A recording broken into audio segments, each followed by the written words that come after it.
İsrail'in baskıları altında kalan hanım ablalarımızın yanında olmak için basın açıklaması düzenleyeceğiz.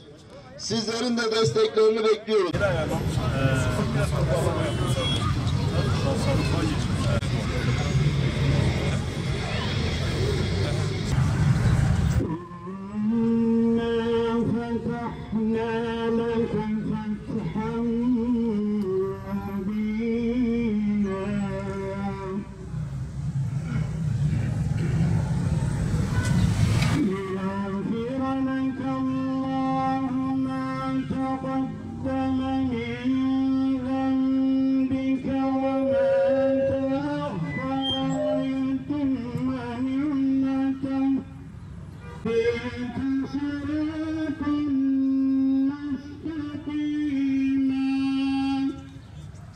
Kim bilesin nerede Kudüs?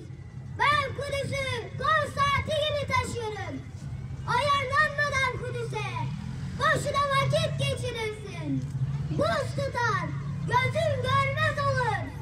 Gel anne ol. Çünkü anne bir çocuktan bir Kudüs yapar. Adam baba olunca içinde bir Kudüs canlanır. Yürü kardeşim, ayaklarında bir Kudüs gücü gelsin. Filistin halkı ve özellikle Gazze'nin yiğit evlatlarından oluşan Hamas, kendi topraklarında gösterdikleri direniş, fedakarlık ve kahramanlıklarıyla faşist, siyonist sözde yönetimin soykırım, açlık ve sistematik tahribatla hedeflediği topraklarının bölünmesi ve işgali amaçlayan hain emellerini yerle bir etmiştir. Bu şanlı direniş nedeniyle Siyonistlerin mecbur kaldığı ateşkes anlaşması neticesinde düşmanın geri çekilmesi, bölünmüş Gazze'nin yeniden birleşmesi, tüm bölgelerde mülteci durumuna düşürülen kardeşlerimizin topraklarına ve evlerine geri dönüşlerinin yanı sıra esirlerimizin işgal zindanlarından kurtarılması da sağlanmıştır.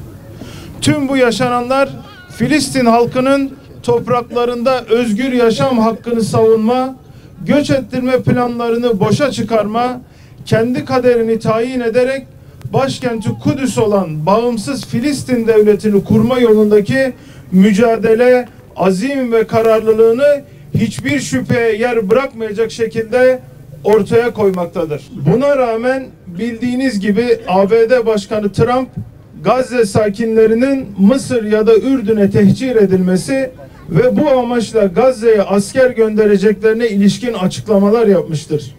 Bu boş sözler sahadaki gerçeklikten kopuktur. Filistin halkının yılmaz şahsiyetine ve mücadele tarihine ilişkin cehaleti yansıtmaktadır.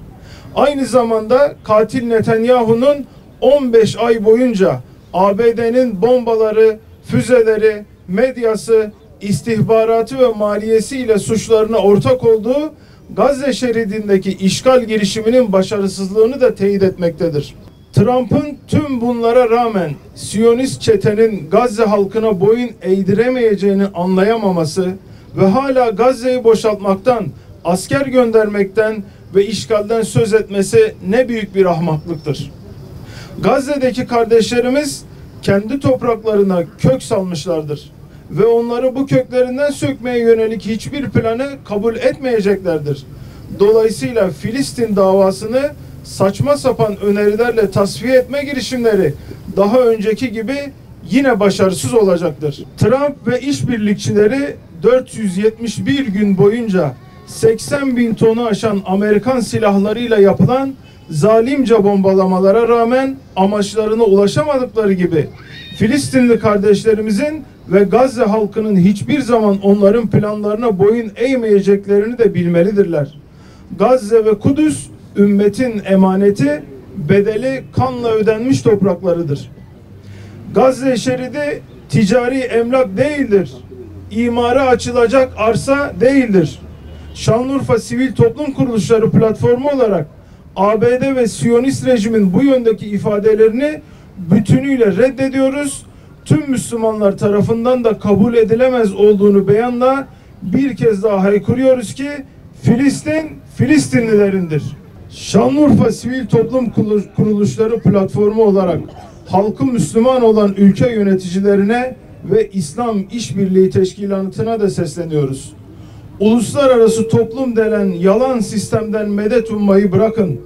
Onurlu bir duruş sergileyin. Mukavemet gösterin. Ortak bir karar almak ve fiilen harekete geçmek için daha neyi bekliyorsunuz? Hiç şüphesiz siz geri dursanız da iman sahibi bir avuç Filistinli Gazze'li mücahit tüm ümmetin izzetini savunmaya devam edecektir. Ancak böyle acziyet göstermeye devam ederseniz bu korkaklık, bu tepkisizlik ve bu yalakalık sizin de sonunuzu getirecektir. Allah'ın izniyle er ya da geç Mescid-i Aksa'da yeniden İslam bayrağı dalgalanacak ve özgürce namaz kılınacaktır. Gazze, Batı Şeria, Kudüs ve tüm Müslümanlar Filistin özgür olacaktır. Zalimler istemese de Allah nurunu tamamlayacaktır. Zalimler için yaşasın cehennem. Allahümme inna na'udhu bike min galebetid deyni ve galebetil aduvi ve şematetil a'da.